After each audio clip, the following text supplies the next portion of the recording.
He came home from the rehab, and he knew he was going to go. Yeah, he knew. And he passed at home, and he was happy and everything. And we just, I checked on her and stuff because she had no family here. Well, she had a sister-in-law, but no, not close at all. And so she gave me a lot of wonderful things because she sold the house, and she had to go back home because she had that surgery on the eyes, Right. the laser, and Right. she's the percentage that it didn't work for. Oh, Yeah, so she had to go back to Japan. So I'm going to be going to Japan one day. that's one place that we want to go. Yeah, I The want to go cherry to blossom Japan. trees Yeah, bloom, yeah, I want to go there. temples. So while she still has a site where she can show me around and things like that, who knows? Maybe I'll stay. You never know. Yeah, you Or never know. come back home and go back. I don't know. Right. You know, Just never know. she's the same age as my mother would have been if she was alive. So, you know, and she told me some things. She tried to give me a little advice about life a little bit. Right. Now whether I remember half of it, no. But when the situation presents itself, then Right. it comes Right. back Right. to you. It's filed away. Yeah, it's put back there. So, So Ramsey's going to be asking the questions. the gentleman over here. Mm-hmm. Okay. And so And this on. camera is for. Right. This is like the main camera that you'll be facing, and this one over here is going to be kind of like a profile. Oh, okay. Kind of side All shot. right, now make me look good. Now hook a sister up. I know you can't.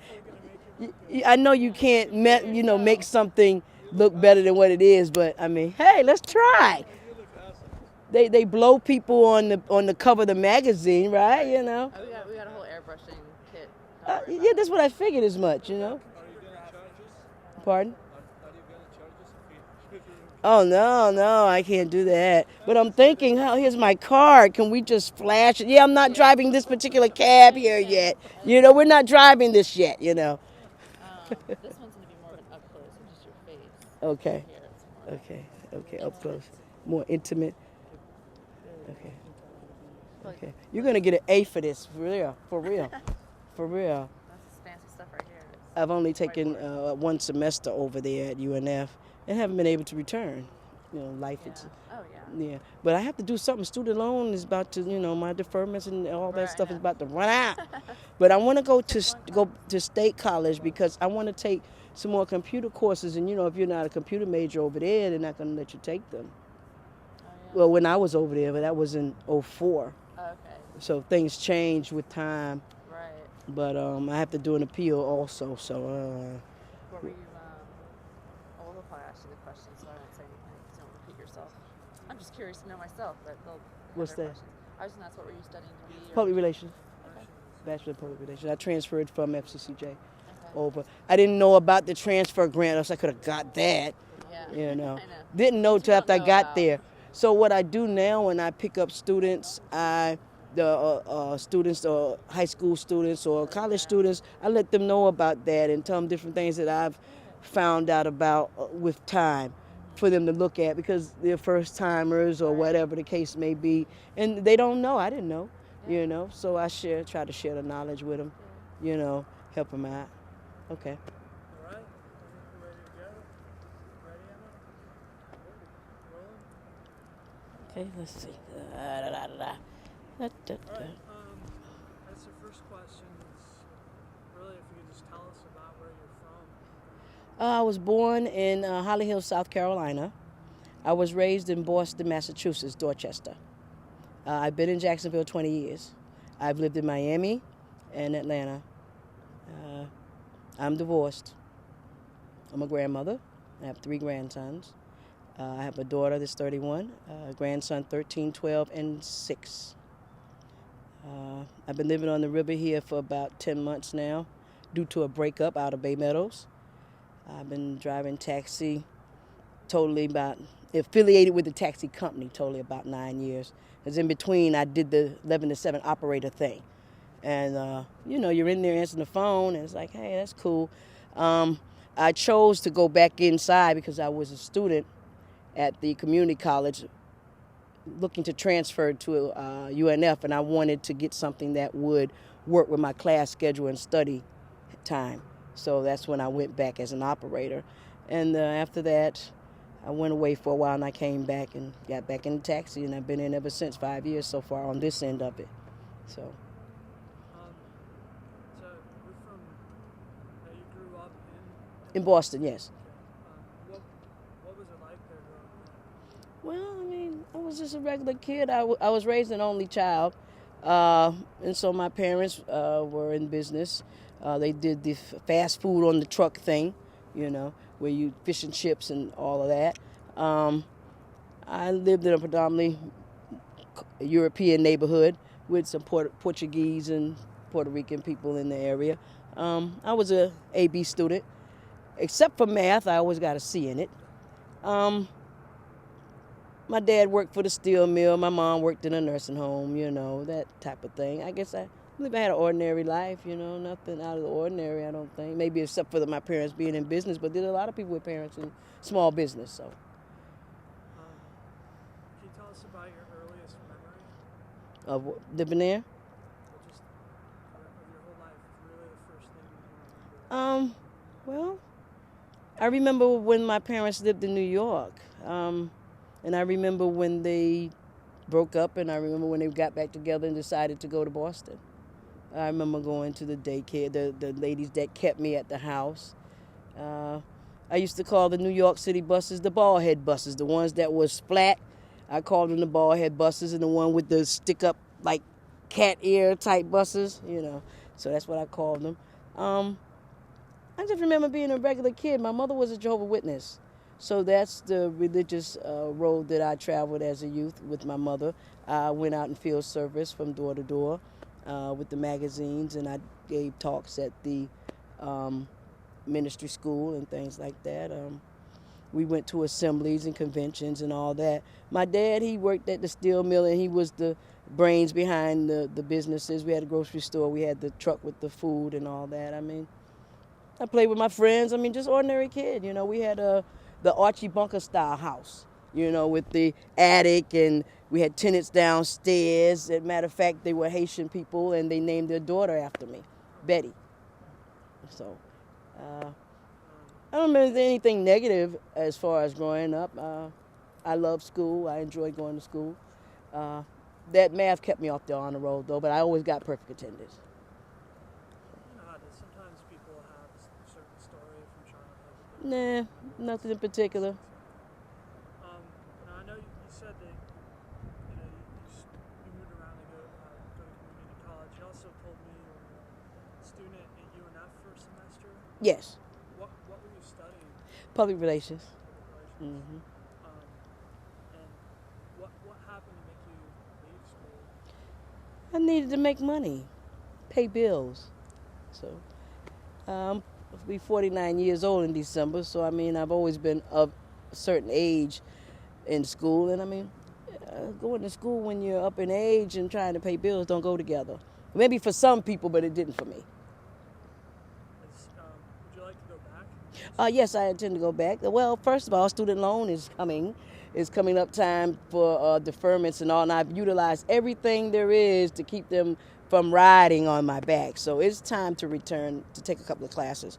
But I won't be attending UNF. I'm looking to go to Florida State College and maybe take a couple of computer graphic style classes or something like that to enhance my PR ideas.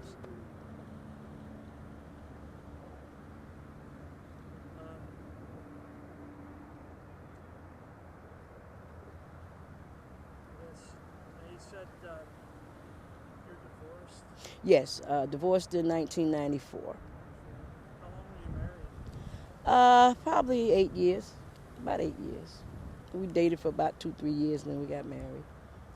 We just went our separate ways. We grew apart. I'm not gonna bash him. He was a good guy. I had the opportunity to be a housewife.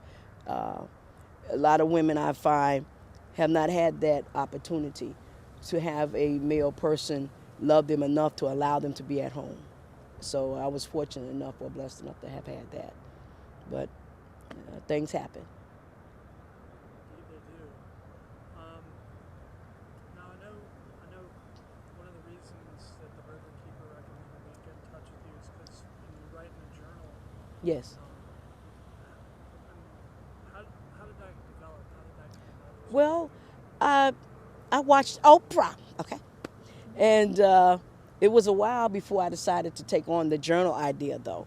But by watching that and thinking about it, and And I wanted to be a writer at 16. I said I felt I had lived so much that I wanted to write my life story. Well, after I look back at it, I'm like, I have nothing to write, you know. And listening to Oprah, whatever the program was about, I started thinking, well, maybe I should keep a journal. And I had it at home, but I didn't write in it that much. So I spend more time in the taxi than I do in the house. When I'm in the house, I want to eat, sleep, or whatever. So I started writing in the journal, in the taxi, in my spare time.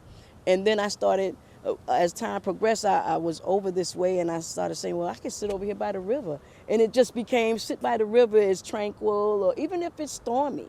It's just the idea of being here near the water and the creation and all that drove me to just want to be here and write. And that's how I wound up living here, coming up here to sit and enjoy the river and write in my journal. And the place was for rent. And so I said, well, it must be for me. And so there it is. Basically, you saw the opportunity. Yeah. And Jumped on it. And I write in my journal. I still write in my journal, but I write all over. But this is my spot. I enjoy writing here. The solitude of it, just looking out over the river, and at nighttime it's beautiful, the lighting and everything, and it's just great to me. I love the beach. I go to the beach when I lived in Bay Meadows. That's why we chose to live out there, because the beach was right there. Just jump on JTB and the beach you are, and I just love it. I can't tell you. I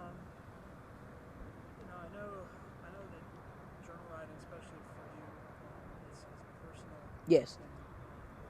And, it's, in your case, and in a lot of people's cases, it's meant to be read by only the writer. My grandson. I'm leaving my journals for my grandson. I have a grandson that likes to read, and he said, I stayed after him about, what do you want to do when you grow up? What do you want to do? I have one that is good in art and science. And he's like, I don't know, Grandma. I said, tell me something. So eventually he got to the point, I want to write. So I'm like, well, that's who's going to get my journals. I try to write what I feel. That's what my journal entails. It entails more of what I feel or what I'm going through than maybe what goes on in the taxi. I don't really write about what goes on in the taxi. I write about what's in my heart, what's in my spirit. I wrote about you guys just in brief to be able to speak eloquently and answer your questions the way you want. So that's what I write in there. But all my entries, I start with good morning, Father, or good evening, or good afternoon, because I feel as though I'm speaking to the Creator. So that's how I enter when I start writing that way. Yeah, I was going to ask you how you start the process of writing. Yeah. And it sounds like it's a real free form. Yes. Kind of thing. Yes. Just kind of flows. Yes. With tidbits of things that I know that when my grandson reads it, it would be uplifting to them. So when I write, yeah.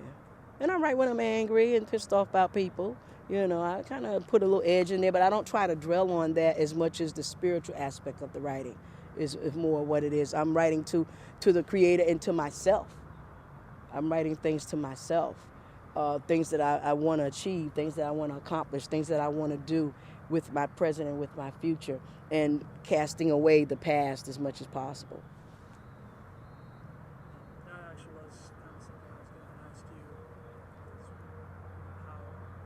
what part of yourself you delve into. But I know a lot of people write or kind of get things off their chest. Yes. Oh yes. Oh yes. Let certain feelings out. I know also we all experience tragedies, difficulties, Yes. Yes. issues. And a lot of people do write to kind of help them overcome Yes. what happened there. Yes. How would you say that has that been the case? Oh yes, most definitely. I cover all areas. But like I say, I try to stay more on the spiritual level to uplift myself. So I'm writing more for myself and thinking of my grandsons in some instances. And I do put a lot of personal things in there, but I figure if my grandson's reading it, guess what? I'm not here. So therefore, so be it. I just enjoyed that solitude at the river and releasing my thoughts and trying to be spiritual with it and give it back to myself, to grow forward. I'm not getting any younger. I'll be 50 next year, so, I'm looking to accomplish some things. And I think by writing it out, like they say, the tongue, what you speak out, it can make or break how your life goes. I feel that way about my writing also, to write positive, even though there's negative things going on, to try to see a positive end to it. in my writing to myself. Would you have any advice for other people who write in journals? Do you. That's all I can say. Do you. Because the journal, that's what it is. It's doing you. It's about what you feel inside of you. It's just in my case, I have a grandson that said he wants to be a writer. So therefore, I definitely keep that in mind as I'm writing. I still do the SP for spelling over words and things like that, you know? So it's like, I just tell you, just do you. There is no formula to a journal because it's about you. I include gratitude in my journal, from Oprah, of course. So at certain days, I add gratitude, and I put a line under it, and I put my residence as gratitude, the view of the river as gratitude, my grandsons, my daughter, the taxi business, even though it's not in the best shape at this time financially, I'm still thankful for it because I meet a lot of positive people that give me a lot of great ideas for things that I'm looking to do in the future. And I enjoy what I do.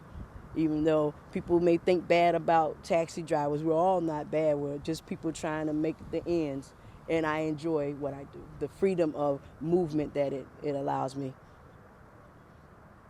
That was something I was going to ask, is how driving the cab has influenced writing, and how the same man.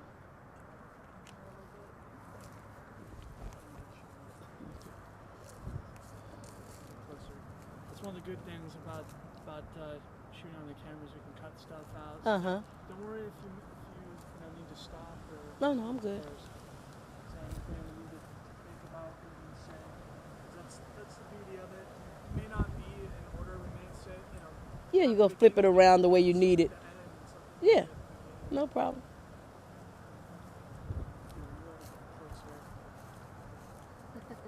Bam, my fingerprint on Am I there. in the shot now? Okay.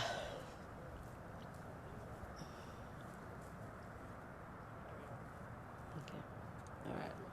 I'm looking at them, but I'm listening to you. That's all. I love it. Oh, how am I But doing? I want to make eye contact and all that, but I can't. So Yeah. otherwise, you'll start looking at me. Yeah, because I'm looking at you anyway, because I'm moving away. As you said, I'm looking your way. Yeah. Well, how am I doing so far? You sound great. Okay. Good. Okay. All right. I've Yeah. been writing in journals for a long time too. So So. you feel me? Yeah. You we're here, right? Yeah. Cool. Exactly. Yeah. But that's what it's about, you know. That's what it's about. Okay. Got some questions Mhm. about the river. Obviously, the river itself and water have a significant effect on you. Yes.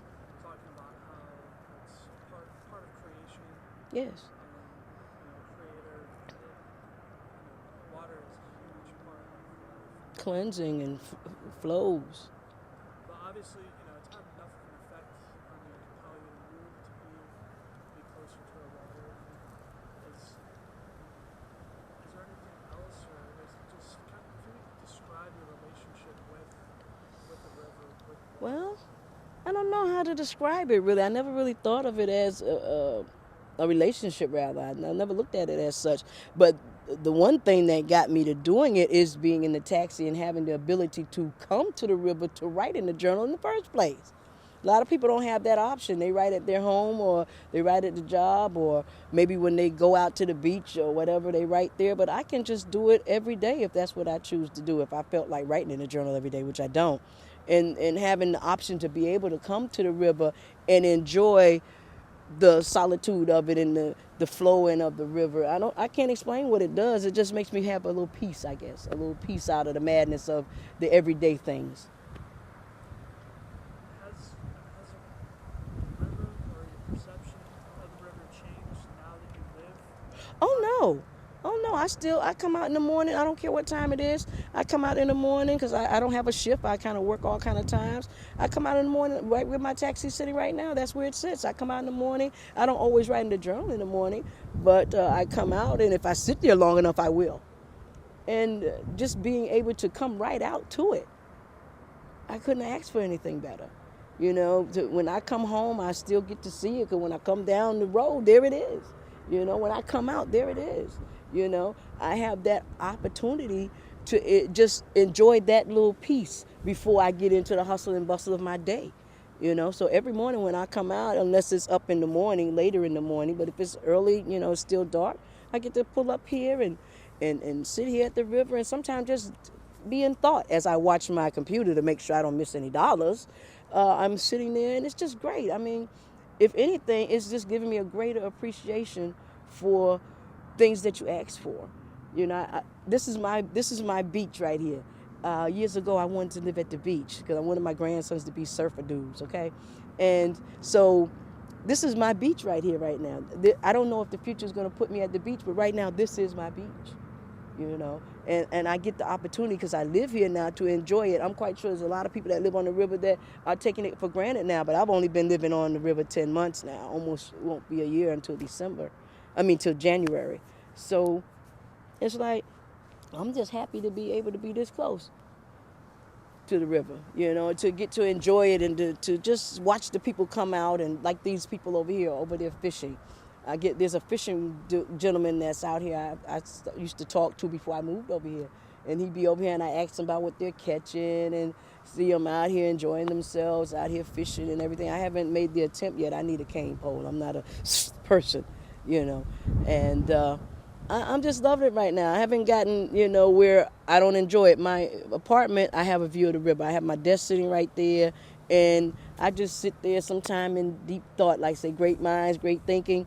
I sit there and I'm just looking at it and see it when it's rough and to know, okay, something finna go on because it's choppy and it's wild and it's like, okay, something's up. Something's going to happen today. It's going to be rough weather because the river's turbulent. And it reminds me of my life, that sometimes my life is so turbulent and then sometimes it's so peaceful. And to know that we are a part of this body of water in aspect is how my life is going. That sometimes it is turbulent, but sometimes it's peace. But even with the turbulent river, I still find peace in admiring it. You know, that's the best I can tell you. Some pretty profound stuff. I guess, I kind of want to know where you lived before. I lived in Bay Meadows. Well, I mean, like, how it was different from now that you have this opportunity? Oh, well, we can tell you how it's different. I live by myself. I'm single again. Bay Meadows was nice. I still talk to the person that I cohabitated with in Bay Meadows. And I kind of miss being out there sometimes when I want to go out to the beach because that was closer. But the negative to me has turned into a positive, and I'm thankful for what occurred between us, because if it wouldn't have been for that, I wouldn't have been over here. Well, I would have still been over here, but I wouldn't have pulled out the for rent paper that was sitting there if I would have been still in Bay Meadows. So we had to go through that negative thing for me to find this place. I was staying with a peer that drives taxi for a different company now, but we were friends, and so I saw this coming, so I spoke with her and said, well, you know, blah, blah, blah. She said, sure. But she was surprised because after 6 weeks of staying with her, I was moving out. And I was like, hey, when I moved in, I didn't plan to stay. I just planned to be there because of the way things were going. I wasn't prepared to jump out there far. So to me, this was just a blessing for me, because the rent is affordable, even though with the business these days it's really not, but it is. And I'm here. I'm right here. I'm right downtown. I get to see downtown. I get to watch the fireworks when they come on. I don't even have to come right here. I can stand in my doorway and look at the fireworks. You know what I'm saying? Hey, I don't have to travel to the fireworks. I had a whole bunch of people out here the 4th of July. I just came out the house and walked right there. And there's a whole bunch of folks out here watching the fireworks. I don't have to leave no more. I done seen fireworks. Hey, I'm in the spot. Okay? This is it. Okay? Like Michael Jackson, this is it. This is it. This is the spot right here. You know? And downtown, the lights, everything. I mean, I love it. You know, I enjoy it. I'm thankful that we had to have the negative for me to get the positive, for me to be in my own space. And once again, remember that I can enjoy being in my own skin and being alone with me without having to be, what's that word I want? Validated by being with someone else, you know. And so, therefore, this happened because somebody didn't think that we should be together no more. That worked out just fine. We're friends, and I'm happy. I'm happy in where I'm at today. I'm gonna kind of bring it around to taxi driving. We're talking about the weather for a little bit. You said you've been driving for 8 years. Yeah, I've been driving for 8 years, been affiliated for 9. Because the operator, I started out in 1998 as a cab driver. Then time went on, and I got agitated during the summer when the business is soft, and I decided to go back to school, and that's what I did. And I decided that maybe working as an operator would be great because they paid every week, and I could probably get them to schedule around my class schedule. And so that worked out. And it worked out for the time. And then, of course, eventually I think once you're a person that drives for a living, you wind up falling back to it. Because I drove 18-wheeler, I drove dump trucks, I've done deliveries, and now the taxi. But I enjoy the taxi the most. So I actually was going to ask you what other kinds of stuff you do. Yeah. A lot of driving. A lot of driving. I like the freedom of driving. You get to have your radio, your music. You get to stop and eat when you want to, where you want to on your route and things like that. I'm a freedom person. I like the freedom of just tell me what to do and let me go, you know. And that's just what I like to do. So I was also going to ask you what the road means to you. Because I worked as a salesman for True Green for 3 years and for Scott's Lawn Service for 2 Oh, years. okay. So I drove. Oh, yeah. On their days, I go up to Fernandina Beach and then St. Augustine. Mhm. So personally, for me, the road was like you were saying, a lot of freedom. Yeah. But at the same time, when I find to be harsh. Oh, yeah, I be cussing the people out. You know, people jump in front of you. They don't let you in. All the drama that goes with driving. I always tell my passengers, I have them laughing. I tell them, I said, look, I drive for a living because I guess I just need to fuss. You know, that's why I drive for a living, so I can fuss. I'm not married anymore. I'm single now. I need to fuss with somebody. Well, I wasn't fussing before, but I'm fussing now. I just figure I need to fuss. That's why I drive for a living. That's the only thing I can think of because I want to fuss. But I prefer to drive at night, though. It's less stress, less traffic. You know, you can cruise on through, you know, without all that drama that goes with daytime driving. So I do both. Early morning is good, late night is good. Daytime, well, guess what? It's daytime. Every donkey is out. You know, so. I don't know if you have a story, but I'm sure there's probably at least one cab fare that's the most memorable. Yeah, I'll give you this one. I don't know if you want to bleep it or not, but This is for college. oh yeah, y'all would love this No one. bleeping. Yeah. I picked up a couple at the Best Western one night. They went to the Mandarin Ale House. Not Mandarin Ale House. They went to the Southside Ale House over in Tinseltown. They went to the ale house. I dropped them off there. And, of course, I gave them a card. And I told them, well, I'll be out. Give me a call. So they called me. And I told them I was too far away. They said, we'll wait, Miss B. No problem. I said, okay. So after a while, I called them. I said, well, it's going to be a while. We'll wait, Miss B. No problem. So they waited. So I went and picked them up. And so they said, well, they wanted to know where to go. I'm like, well, I can take you to the strip club. That's the only place you could go to still drink. It's after 2. You know? So it's the weekend. So I took them to, what is the name of that daggone strip club? It's on Beaver Street. The Silver Fox on Beaver Street. I took them there. And I went to get some fuel. They went inside and I came back. And when I returned, they were coming out the place, you know, coming outside, everybody running out. They done had an entertainment raid. The entertainment raid is when the po-po done been in there prematurely and they done seen somebody with their thong on wrong. So that's what they had. So when I came back, the wife was coming out and the husband was coming out. So, okay, so any place else, Miss B? I mean, well, okay, let's ride on. So we go on down Beaver Street. And this was a place, it's no longer there. It was called the Dirty Dirty. That was the name of it. The Dirty Dirty, okay? So we ride up there, and they standing outside in the line. I whipped the cab around there, and they said, well, they let, white folks in, European people in. I'm like, well, yeah, they'll let you in. Ain't nothing going to happen to you. They don't want no drama.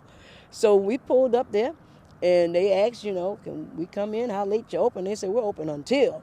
They said, okay, take us to the ATM machine. So up to the ATM machine we go, and I take them there, and they get their little money, and I take them back, and they stayed in there for a long time. The husband came out and asked me to find a girl for his wife. So I'm like, okay. So every $20 when I'm running the meter, I like for you to come out when it get to 20. Then you come back out again and bring me some more money. So that's when he came out to check the meter and brought me some more money.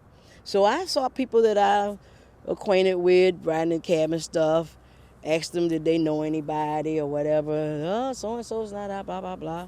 So time goes on and it goes on, and they stay in the club. So I go in there to check on them. They still in there drinking, and having their beers and everything and just having a good old time. So I come back out. I sit somewhere. I have my taxi sitting where my mirror is facing the door, and I'm just in the cab listening to music and chilling and watching the door. So if they come flying out, I start the cab up. Let's go. All right. So eventually, I'll go in there one more time. There's nobody in there but them and a few other people. So they tell me they were ready to go in a minute. They were waiting on the dancer that they decided to take with them. There's a stripper girl, chocolate drop stripper girl. They ain't going to take back to the Best Western with them.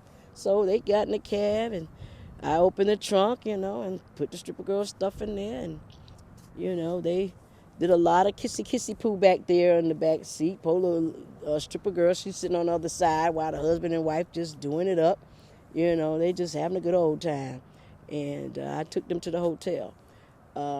They were from South Carolina. I'm not going to say where, but they were from South Carolina. And they were business people. Kind of find out they were swappers. What they call them? Husband-wife swap. They did swapping and stuff like that. So this is not something that they haven't done before. This is something they do all the time. And that was interesting to me because I never picked up anybody that swap like that, and especially the wife at the strip club. I spoke to the guard, security that had been there when I picked him up another time, and he said the wife took all the lap dances, so she got all the lap dances. So I imagine she was the one that was going to choose who was going to be with them at the hotel. So I hope that she made a decent amount of money because I surely got paid off that. So I hope she did, and I had to do less work, just watch the door. So that was a pretty decent one, I think.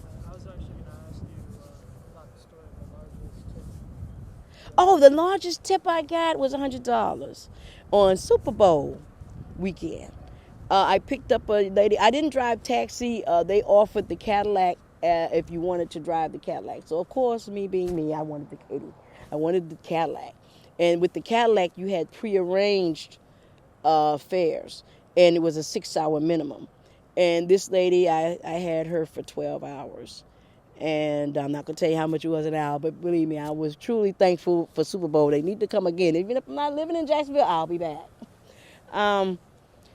She was from Maryland, D.C., Virginia, that little area up there somewhere. I don't remember exactly where.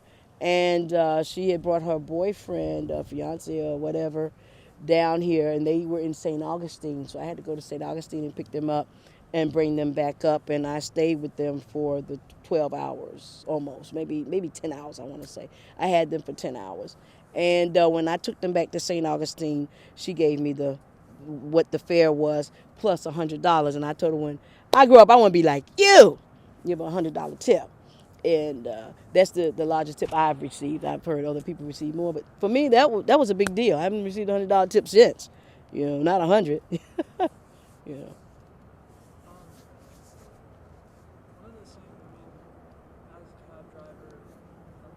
I'm sure most passengers expect you to start talking to them, have some conversations.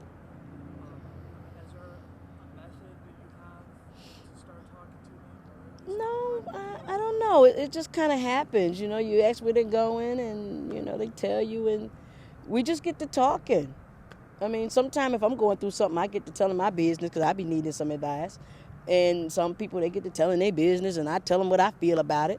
Sometimes the guys come in and they're upset about something, and I'll be like, well, look, I'm a female. I'm going to give you a female point of view, and I'm going to tell you whether I agree with your wife or not. And so what usually happens is that I tell them how I view it, coming from a person that has been married also, and a woman, and let them see that, okay, I see where she's coming from. Have you looked at it like this? and letting them know that, hey, I agree with what you're saying. I know where you're coming from, because a lot of times guys want to know, hey, yeah, you know, because their wife or their girlfriend make them feel like, hey, you just wrong, homie. But it's not true. A lot of times the men are right in what they're feeling, but, you know, we women, we're always right. So, therefore, they need me to tell them that, hey, you are right, man, you know, but look at this. And a lot of time, that's what happens. We just get to talking. It doesn't matter. It just kind of just happens. Sometimes I speak with people and we get on the spiritual tip. I have prayer books that I order and I give. I sit in there in my taxi and I underline different prayers as I read them, you know, like reinforcing what I'm reading to myself. And a lot of times I wind up, we get to talking on a spiritual level, and something tells me to give them the book. And I give it to them, and the joy I get is when they really excited about having it. You giving this to me? I'm like, sure. That's my ministry, to share. It's just a prayer book. It's just to help you, guide you in the way of prayer. That's all, you know. And so that goes on, and we have laughs and tales, and just there's no one way to say how it gets started. It just kind of happens, you know. I ask them what they do, and we go from there sometime. When I pick up military people, I thank them for what they do. Let them know that I appreciate what they do, you know. And a lot of times they share the gratitude that I'm willing to let them know that they are appreciated for what they do. I do that for all military people that I pick up. Conversations just kind of start. You can't say how to start a conversation. I'm a conversationalist, so I talk. I'm a talker. And I can tell the people that don't want you to talk. You can feel that they don't really want to talk. So I'll play, like I listen to Jones College Radio.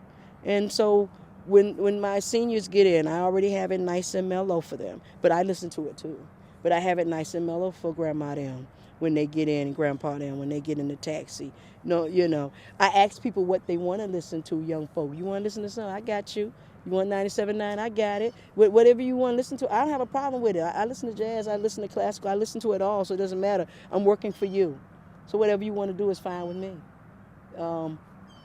People like that because I realize that a lot of times my peers want to be important, and they don't let the people know that they are important, because without the people calling, there's no me. I can't pay my bills if nobody's riding, you know. So I want it to be comfortable. I want it to be an atmosphere where you want to give me some extra when you can, if you can. But then they say I can't. I said, it's okay. You give me a quarter. Guess what? That's a quarter that I didn't have a few minutes ago. You know, I provide. I get the Jacksonville magazine. I went to an expo in St. Augustine, a business expo, and I got a free prescription for the Jacksonville magazine. What better place than to have it is in the back seat of the taxi, so that people can look through it, you know. And there's some magazines that I let them keep, but I keep the Jacksonville Journal so people can flip through it when they come, you know. And when there's a new one out, then I tell somebody that will interest, I say, take it with you. I get the Business Journal. I read the Business Journal. I put the Business Journal in the back seat back there, so other people, especially business travelers, they could read what's going on in Jacksonville. That's what I do. I got flowers back there, and guess what? Guys like the flowers. I've had people steal my flowers. Little criminals. They steal my flowers off the back, out the pouch. I had some pink flowers back there, and I took them from downtown on Bay Street to the Omni. And so, you know, they paying me, and I'm looking back, and he's standing outside. And I'm like, I see these pink flowers. I'm like, oh, those look like my, and I'm looking at my flowers. He done stole my flowers. Then he gonna give me a few petals back of my own flowers. I'm like, this is something. And then I had some yellow ones back there, some pretty yellow roses back there. Everybody kept messing with them all that night. Next thing you know, I look, oh, somebody done stole a whole bunch of flowers. They only cost $1 at the dollar store. It's for ambiance in the back seat. I don't sit back there, you know.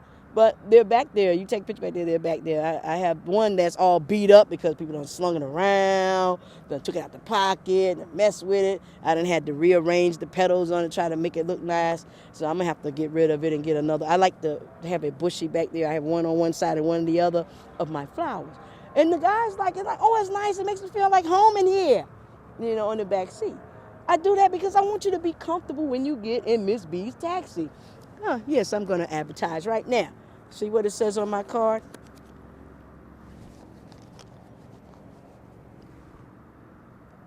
Arrive safe with a smile. That's what it's all about. Arriving safe with a smile, you know. And that's what I have on my card. So, You actually have one? oh, sure. Everybody can have one. Just in case you at the bar, you know, Florida Georgia Weekend, I pick up everybody that calls my cell phone. If you call my cell phone, I don't neglect people because I've had peers, oh, it's Florida Georgia Weekend. Guess what, Ann? You want to make good with the people that are here every weekend, every day, you know. And but I want people to enjoy the ride. That's why I say be safe with a smile. I don't want to get hurt, although I've been hit 4 times and I got the ticket twice, but I've been hit 4 times. So I've had a couple of bad accidents also. People have hit me. But I'm still here. And I want people to enjoy the ride. I want you to be comfortable. That's the purpose of the flowers. That's the purpose of the books, the business travelers. And just people that live here. They flip through the magazine and there's things that they don't know going on, you know. So for me, it's just about making people have a smile. It's better to smile than to frown, especially when you're spending your money. So I always tell people, I'm working for you. You're my boss till you get out. And they like that. They like to be told that. They like to know that I respect and appreciate them for not only calling the company, but blessing me by being in my cab, you know. And a lot of time they like the atmosphere. I try to keep it clean and keep the atmosphere comfortable where people don't mind sharing with you a little extra on top of the meter. And if not, it doesn't matter, you know, as long as my wheels are turning, you know.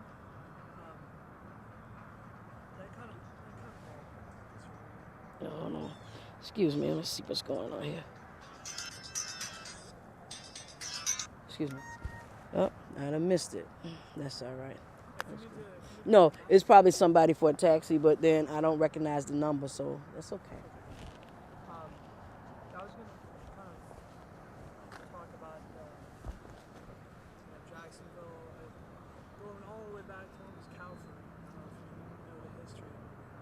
Over that side where the cows used to cross over there somewhere? The whole Yeah. city was called Calvary. Oh, okay. Like really small bridge, but Okay. really didn't really get across most of the time. It was about a ferry. Yes, I heard of that, yes. In our society, Calvary, we're kind of like the ferry. The ferry of the city, yes. 'Cause I tell people wherever you are, if you can wait, I can come to you because I work the whole city.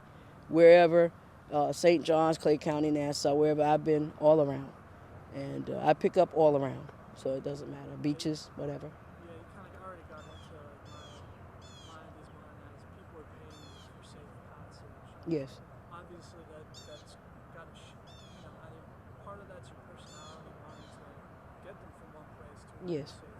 yes. But that can also shape you as well. Do you think that that's changed you at all? The whole fact that you're taking these people, getting them from one place to another safely.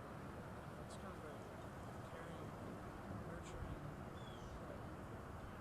I don't know if you follow me. Well, I pick up a lot of people, and sometimes people be needing a pick-me-up attitude because sometimes people be feeling down and out when they get in the cab going to where they're going, and sometimes I can sense that and open in some kind of way. I don't know how I get to open them up, and when they get out, they feel better because I was able to give them another point of view, which is usually mostly close to their own. But because so many people have such negativity inside of them, they share that with someone, and so when they get in a taxi, I'm different. I try to share positive things, take the negative and show them, well, if that didn't happen, you wouldn't be able to have this going on, or whatever I need to say or do. And I guess that does make a difference in your life because you are able to share your opinion. I'm opinionated anyway, so I'm driving a taxi. I get to share my opinion because that's all it really is at the end of the day. My thought, my opinion that I'm sharing with somebody. And it gives me gratitude to know that my thoughts and my opinion is appreciated. You know, because sometimes in your personal life, people don't appreciate you. But when I'm in a taxi, people appreciate that I can share knowledge with them. I can share peace with them, peaceful thoughts. And so I feel appreciated. I feel appreciated when people thank me for their cab ride, and it's been the best ever because I pick up at the nightclub and I have a cab full of folk, people partying. They want to keep partying. Just because they left the club, the party not over because now you in Miss B cab, so the party's still going on.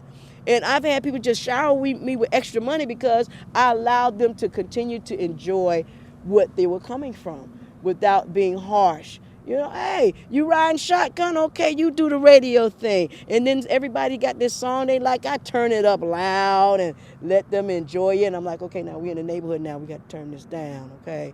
But now we out here on the road. We going to blast it. I let them have a good time. I roll the window down. They hang out the windows. I don't care. They have fun. But they enjoy that. And then I enjoy the fact that I can bring that to them. And when they get out and say, oh, Miss B, this is the best cab ride ever, that makes me feel good that I've done my job to make them feel good about riding in the taxi. I picked up first-time taxi riders. They be leery. And I tell the young girls, honey, get your little knife like this and stab their ass. If they mess with you, just stab them. And I let them know, if them guys be hollering at you and getting on your nerve, you better call and tell on them because we can't afford to lose your business because these guys out here will be guys. Y'all know, fellas, how it goes. If somebody says no, leave them alone and take them where they want to go. They paying you. I didn't want to, don't do that, and because that makes it bad for business because a lot of our riders are women that need to go from point A to point B. And because of certain things that have occurred, I tell women, I said, you ride with us because we're GPS tracked. And once you call, they know that you're in that cab. They can pull it back up and everything else. I said, when you call people on their cell phone, that's when you take matters into your own hands. Because now nobody's tracking that cell phone. You call Sammy Davis over there on his cell phone. Just because you got in that taxi, you call Sammy Davis on his cell phone. So I tell the women that because sometimes they be upset about what's going on. I said, don't call them on the cell phone. And I said, you can request a female driver if we're out. There are a lot more female drivers than people realize that drive taxi for all the companies in town. I just happen to drive for the number one company. I've been affiliated with them the whole time. I never drove with anyone else. Not that I haven't thought about it. When been to be bad and you get pissed off, like, let me try somebody else. But they didn't have a car or whatever the case may be. And then things even out and I wind up staying over there, But that's about it on that.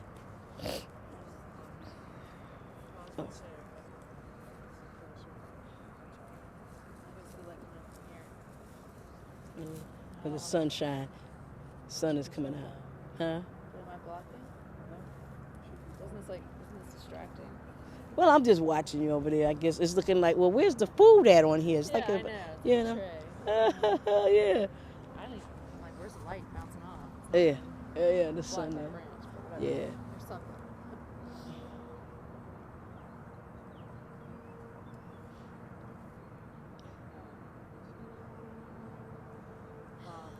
Yeah, I was gonna actually kind of ask about the risk of driving a cab because obviously we know Jacksonville. Oh, yeah. Yeah, there's the best. Deal with risk that someone might Well, get in the cab and they want to rob you. yeah, that's a thought every day. I tell myself that I don't work tired because being tired means you're not going to pay attention to the spirits that get in your car.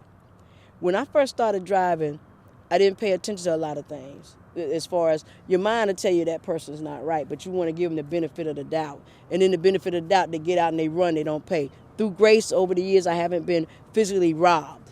And I hope the grace never happens, but it has happened to people I know. The biggest rob is get out of my cab and run off, or you let them off. But as time goes on, you learn how to get around a lot of that. And that doesn't mean it doesn't happen. People that you know will do it. I had a passenger that I picked up a few times. He called me on my cell phone, and then he jammed me up, But I just pay attention to the spirits that get in the car. Because for some reason, negative spirits, you can sense them. You can feel it. It's something about it. And I pay attention to that. Also, long distance runs. If you're traveling from one side of town to the other, I request a deposit up front. I tell them nothing personal, strictly business. For example, last night, I picked up a gentleman. I got to the post office on King Road before he got there because I was passing on Beaver Street. So I whipped up there to get the fare. Well, the gentleman was not at the post office at the time. He was walking up the street. I got there before he got to the post office. He probably was going to make it seem like he might have been a post office employee, but see, they wear their badge when they come out, and they come out the side gate. And he got in the taxi and asked him where he was going, and he was leaving that way, going all the way over to St. John's Bluff in Atlantic. That requires a deposit because you're at a post office. You don't live there. You're not an employee. You coming from down the street. Okay? So I requested a deposit up front. I told him, don't take it personal, strictly business. I'm taking it personal. I said, well, that's no problem, sir. I said, you could just, if you want to, He said, well, yes, I want to get out. I said, okay, you can exit the cab, no problem. I said, it's just that, it's nothing personal, it's just that you're going a good distance, and I just need to know that there's something coming my way.